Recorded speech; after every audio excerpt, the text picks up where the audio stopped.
Go. Hey everybody, welcome back to the Andy Doorty Show. I'm here with my co-host, Mayor Venice. So yeah, we actually did a first episode of this, which I'll probably release later as a pilot because I screwed up in editing. Mm-hmm. So whatever is salvageable. Learn to speak! That's our roommate. Yeah. Salvageable from that, that will go on. So, yeah. Where would it go on? The Odyssey, which I post to my Facebook, and YouTube. I'll put it on YouTube, and I'll just share the crap of it. So it'll be there. Yeah. So we discussed the title of this, which is now the Andy Doorty Show, because that's what you pronounce it to be. Which, yeah, we'll stick with that. Yeah. I'm fine with that. Okay. We'll think of a better name eventually, and then we'll switch it. Okay. We have freedom to do that. Start a new whole podcast off of something else. It's about us, not about you. Yes. So, man, what's bothering you this week? Oh, it must be anything entertaining. What's bothering me this week? The fact that channel I once left, called SourceFed, has decided that it's going to cut its funding, and in that case, it's cutting all of its related things. It's done. SourceFed's done. It's a YouTube channel I watched for a while, and it's a shame. Yeah, it's kind of bittersweet for me because, for you, for people who don't know what SourceFed is, they covered news stories. They focus more on almost like entertainment type things, but they did stories, very credible, almost news story like, but they also did a lot of entertainment. The cast that they had, they were all either practicing comedians, who were on, camera and doing stuff like that, and it was just a very entertaining channel to watch, and it really kind of gave us the idea. It got us first into podcasts. Absolutely. And also gave this idea of us doing this podcast. Yes. So, so that ending kind of was like it makes your stomach sink. Yeah. It's like oh man, this thing that I love, and I didn't only got into it maybe. What was it? It had to be August. It had to be the under summer. 2 years, around a year and a half, but most likely. For you, for me, I've been watching it since August. Yeah. And kind of watched the coattails of it, kind of going out. But what's your reaction to Here's that? what it was. The channel was set up to have Monday to Thursday was going to have news stories that they do in front of the white wall, which is literally just a white wall that they would report the news under. And it was a group of hosts, usually two hosts would do one story. And they collaborate on a story, they'd write for each other, and they would just make sure to laugh / report the news. And that was entertaining for a while because in the originality of it, when it first was like birthed, the first three hosts, I don't want to give names, the first three hosts were like beloved. They were so great, they had so much good chemistry. The whole group, because the editing staff also has a lot to do with how good the content comes out. They just worked so well together that once those guys left, mostly because they went under new ownership, and that usually can cause conflict of interest, they brought a new host because they're the ones who were not liking the direction that this channel was going, so they left.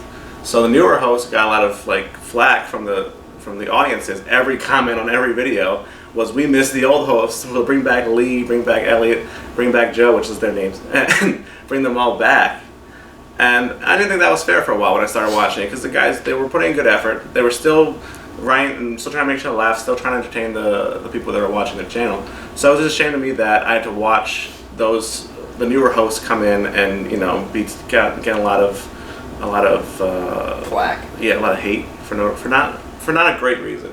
Like, I get the fact that they were so great together, you could miss your favorite hosts and stuff like that, but I thought they could give other guys a chance. And then from Friday into the weekend, they would do games, they would do segments like Truth or Dare, they would do a segment like commentary where they comment on each of their white wall posts, comments in the section. So they did a lot of things, and that's where these personalities really shined of these hosts. And the newer hosts were pretty good, they served pretty well. And it's a shame because the newest host they have now, which they've been all together for about maybe a total of 4 months, were really hitting their stride, and they decided to cut it, and I thought that was a shame. I forgot who I was watching. They've all been posting farewell videos and stuff like that. And I forgot who I was watching, but they were saying that. Was it Steven Septic? Was he talking about the analytics? Was that Septic talking about the analytics? Somebody was talking about the analytics. It may have been an editor. Who it may have even been in a SourceFed video. Well, Steve made like 3 episodes. Yeah, he just posted another one a couple hours ago. Yeah. And I didn't get a chance to watch that. But, I don't think that they're, that bummed about it. I mean, the channel was started by Philip DeFranco, who, does hardline news now. And when he actually ended up selling SourceFed to Discovery. And, and the outlook of that was that now Phil can go and do his own independent reporting and have enough money to to be able to fund himself and stuff like that and his channel. And at the same time, also it did good for SourceFed too, because now they had the money to do more things, and afford better equipment and stuff like that. And we're able to do stuff. Like, I think almost all the hosts had their own show. Raina had her own show. Raina Septic, they had... but I think Raina had her own actual individual show. Like, William Haynes had People Be Like. Yeah. That was an individual show. I was talking more of things that actually went off to have their own channel. Like, People Be Like had its own channel. And Super Panic Frenzy, that Raina and Steven had its own channel for a bit. Right. But yeah, they all had their own segments. They all had things they could call their own that they... And I think a lot of that had to do with the funding that they had, because I think before that it was just like they did the SourceFed Nerd, which was another spin-off channel. It was owned by the same people. Yeah. But where they kind of talked about superheroes and stuff like and a lot of nerd culture. SourceFed Nerd, yeah. Which is crazy in on itself, because like we could sit here, we could even make this whole podcast about talking about something nerd that culture, we obsess over. Through that we're all knowledgeable about, even if it's sports, that could be considered nerd culture. Yeah. But it's just sad to see something like that end, and just right after I got into it too. Right. Because I going back and watching their old videos too. I think you see that dynamic between all the older hosts. Yes. And the original hosts, and that's definitely there. And I might just be saying that, like, I may have a different view if I had watched SourceFed from like its beginning episodes. I feel like that's a thing, is that if I watched SourceFed from 5 years ago, and I watch it now, I'm gonna say, oh, it's crap. But like, I guess as a newcomer coming in, I think that may have a change on it. I mean, I watch old stuff and new stuff now, but I still like Mike Falzone. I like Candice Carrizales, Steven Suptic. Ava Gordy, so I didn't think that they were doing a bad job. I feel like you could tell when someone who jumps into a role that was once had such a high, like, big shoes in it, you could tell when they don't have their heart in it. But I think every host that came in that they hired did a good job of taking people who really cared about what was being posted and what was the content they were putting out, and that's why I think they could have been given a better chance. I mean, after a while, most of the hosts that came in were they just need their time to get their character out, what they want, their image out, and then like the comment section will be more favorable towards them. But the fact that they get a lot of hate, and then again the decline of their subscription / their viewership was I don't know if it was unwarranted, but I didn't think it was completely fair, and especially that ended up getting cut. It makes it even more unfair. But that's what it is. I guess that's how the business is. I think that there's a thing in that too, because a lot of those guys that came into original SourceFed, they kind of had. I wouldn't say a step up, but they had already worked in.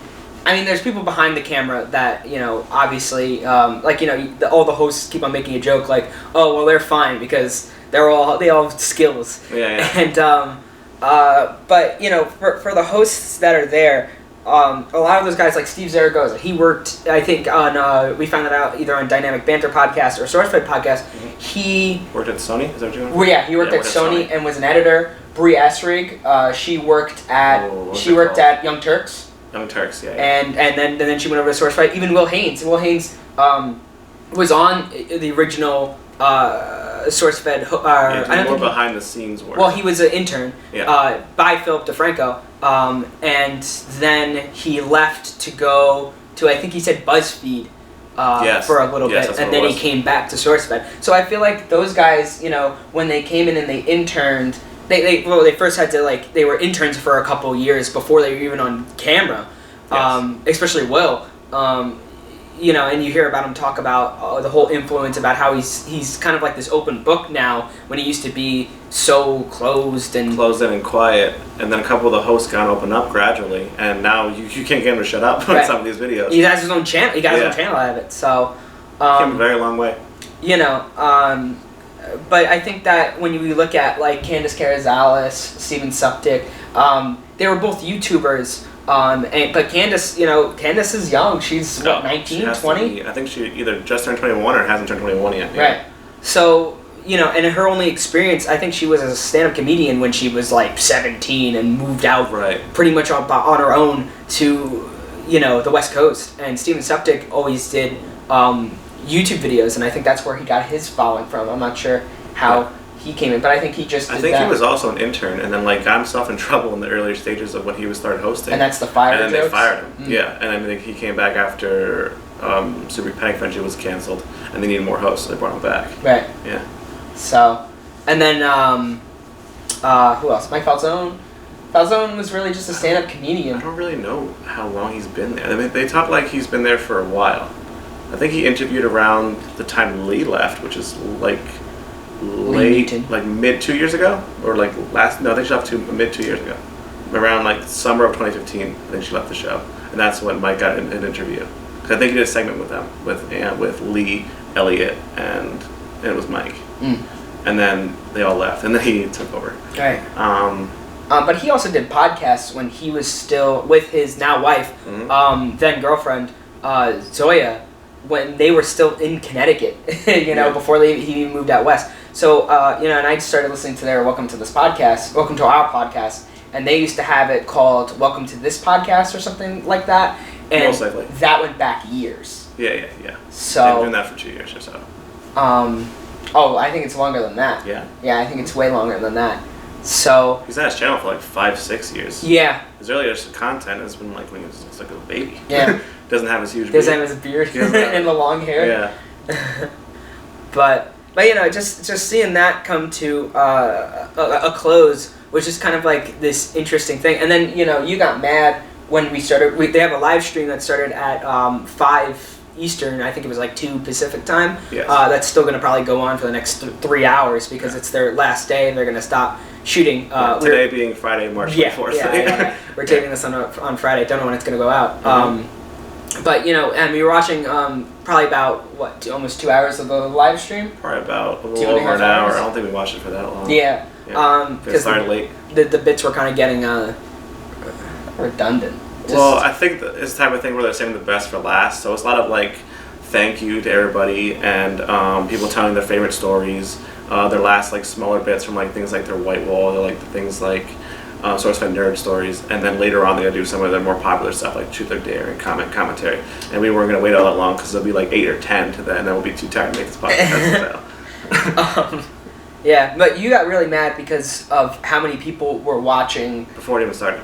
It was growing from when I first clicked on, it was about 12,000 views on the live stream because they're live streaming. And then it started late, so about it was going to start at 5. So about 5:15, it was up to almost 30,000, which is ridiculous. That's around what they get for their white walls these days. People were saying how much they're going to miss the show and all that stuff, and I was so why don't you show support while it was struggling? I don't know. I feel like a lot of those viewers are saying they're hardcore fans, but they bailed, and now they're going to show remorse now of leaving. I thought that was a little ridiculous.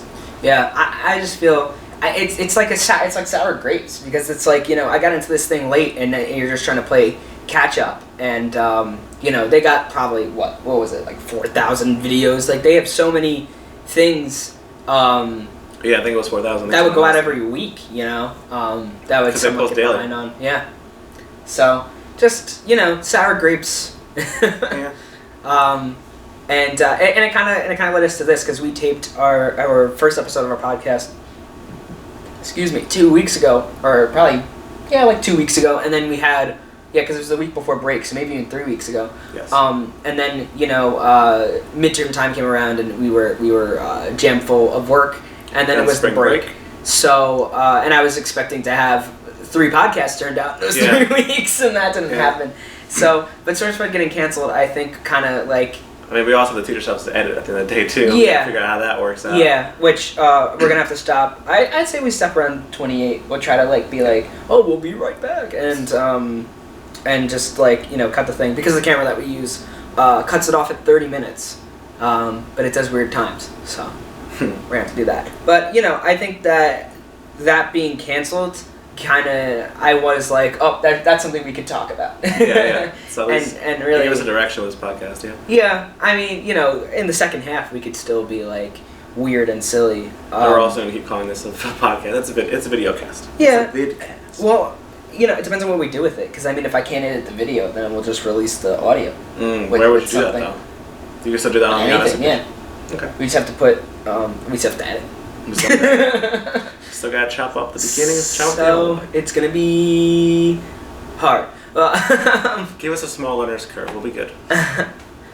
But yeah. That could bring us to dynamic banter, which is better English.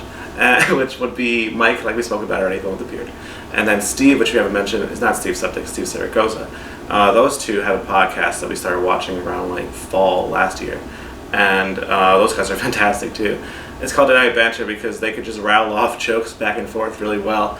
And we listened to these guys, and then they were inspiring for us. We think we have a nice banter too. We think we can pull this off too. A lot of people will be around us, and we'll just be kind of like going at each other, just like bouncing off each other. Yeah. Maybe this will probably make it better. We're going on week after week with the attempt of being funny. I mean, we don't have to be funny all the time. It's just like the way that we talk about. I think shit. That's gonna come out so loud. Yeah, it is. Whoa. Okay. I should not do that. Just say you fart. Yeah, let's just do that. Can we just blame on a real fart? It sounds better than I turned the cup twice for no reason. It sounds better. Yeah. Why are you doing that? You nervous? I don't know. You're just nervous now. Don't do it too. You're gonna have to stop yourself. That's what you do when you're nervous. It's probably not even in the camera, so our hands are just going off screen. Yeah. They're gonna be like, "What are you playing with a squeaky toy?" Oh boy. We digress. But yeah, no, I think SourceFed also did kind of point us in the direction of listening to podcasts in general. Yeah, podcasts in general. Well, I was getting into the SourceFed podcast, and you said, that Steve and Mike have one, and I said, oh, let me check it out. They actually broke down the whole. What do you call it? What was that movie? Oh wow, I'm forgetting. I know what you're talking about, but I didn't watch that. Cloverfield. They broke down the whole. Oh, that's what I'm talking about. Okay. This whole lead up to I think it was the J.J. Abrams film back in 2008, 2009. But they created this whole J.J. Abrams created this whole kind of world behind the movie, and then it came out and really only hit. All this stuff came out, and all these rumors, and all this stuff about corporations being evil, and all these monsters and stuff like that. And it's about a monster attacking the city, and it's all done via handheld camcorder, and that's how the whole movie is. So it was getting a lot of people sick. Yeah, 08 to 08 to 2012 was around time of the very shaky cam pictures, where it was found footage type of things, and that's what he was feeding off of, and that one was successful. Well, that was one of the first ones like that. Yeah, it probably set the trend. I think Cloverfield was one that set the trend. And I actually really loved that movie, and me and my dad, even my dad was focusing in on stuff because at the end of the movie, it's been out since 2008. Spoil it. Even for me. They all die, and well, okay.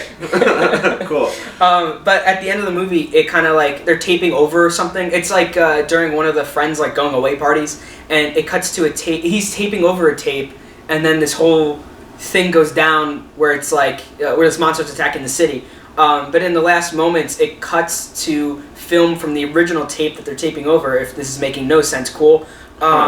It cuts to the original tape. I haven't seen it so much. I'm with you guys. I'm trying to piece it together as well. Piece it together, and it's of the two people, two of the love interests, and they're at Coney Island, and you kind of see something fall from the sky and splash in the water. And I remember distinctly of me and my dad going over that again and again, and we were like, holy crap, and we were looking up all these synopsises and stuff after the movie. Yeah. And we were like, people were saying, oh, that's the monster falling from the sky and stuff like that. But in reality, there was the whole a story that was set up behind the movie. It was like this company was trying to drill to find this like really addictive substance to put in like their soda or something, Okay. and they had like people that were part of like a resistance movement that were like infiltrating the company and stuff like that. And it was this whole big thing, but like it ended up saying like oh, they shot into space and they knocked down a satellite, and that was what it was, and it woke up the beast or something like that. But that was kind of, there was a couple things in that movie that just kind of stuck out very weird, and so it was funny to see that there was actually that big of a story behind it, because I think they made that one like 19 podcasts or 16 podcasts. Yeah, a nice amount of content. What they call it, 2 seasons? I think that's what they end up doing. 2 seasons. And they call it 2 seasons. Oh, okay. Because they like probably split up like 8 episodes. Oh, okay. That's what they called it, I believe. Yeah, but then off of that they did dynamic banter. Yeah, because people were saying, because I think what would they do, like a lot of content about Cloverfield, then they'll kind of like BS for the last couple bit of it. Right. And people were like, at the end of it, because they ran out of things to do, because the whole thing was that it was going to connect with 12 Cloverfield Lane or whatever the hell that other movie was, 10 Cloverfield Lane, and it kind of didn't really connect. I didn't see 10 Cloverfield Lane, but it's funny because I saw that one. I wouldn't know. What happened in that one? Oh, no, goodness. Don't worry about spoiler alerts. Okay, so the main character is just kind of like woken. She's driving down a road, and then she gets into an accident, and then she finds herself as like, it's like a blank screen type of thing, and then like the next scene, she's somewhere else. She wakes up in like a bunker, and she's like in a basement, and she doesn't know where she is, she doesn't know what's going on. So the other main character, John Goodman, he comes in, and he like tries to explain to her what's going on. He's saying that it's the world's end up there. You can't go up there. The air isn't safe, and so he's trying to protect her. But he's also very sketchy and creepy throughout. So it's the mystery of whether or not this guy's intentions are real, if there really is anything dangerous outside.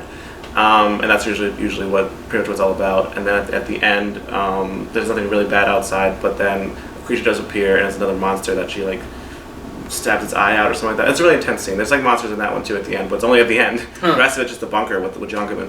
Yeah, but I think like they were supposed to be like cousin movies, and I think they broke that down too, because it was in the lead up to 10 Cloverfield Lane. It being 4 years after. If you watch that movie expecting a lot of monster scenes, you're gonna be disappointed because of the last 20 minutes. Go watch Cloverfield. Yeah. I love that movie, man. Well, I didn't think 10 Cloverfield Lane was bad. It was probably because I didn't see the first Cloverfield at all, so I had no context. Yeah, because there was mystery of it. The mystery was interesting because John Goodman was a creep and he was being weird and he didn't know what his intent.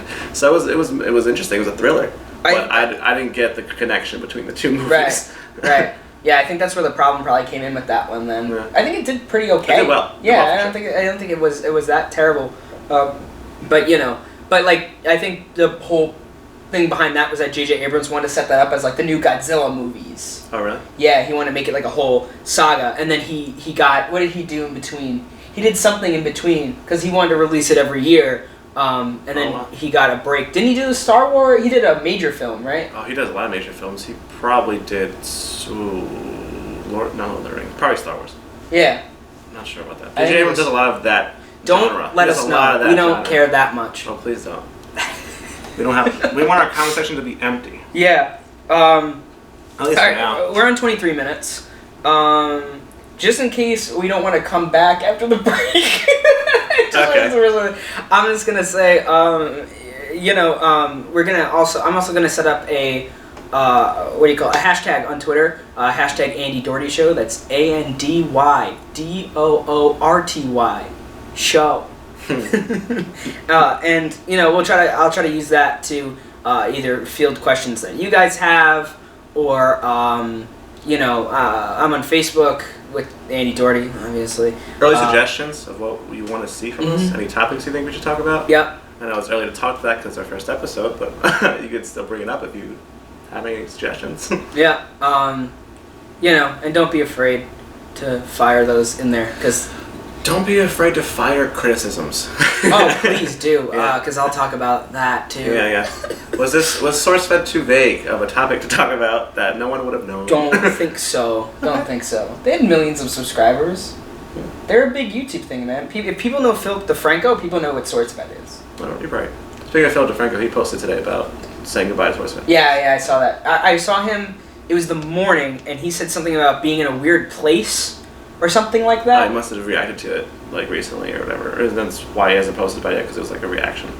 And then he's like, all right, I can gather myself enough, I can talk about it. Maybe. Okay. But yeah, that must be what it is. But I side posted about it. That's gotta suck, man. Because that's like your kid. That was his pet project. I mean, well, he has his own channel, but that was something that he could do with his friends. And I think he was still involved in it. I don't think he came into the office that much, but he was still involved with it well until the summer. Most likely. So because he was still on the Switchfoot podcasts, he'd still do that. Really? Yeah. I don't know when Discovery started. I think it was the beginning of 2015. I could be wrong.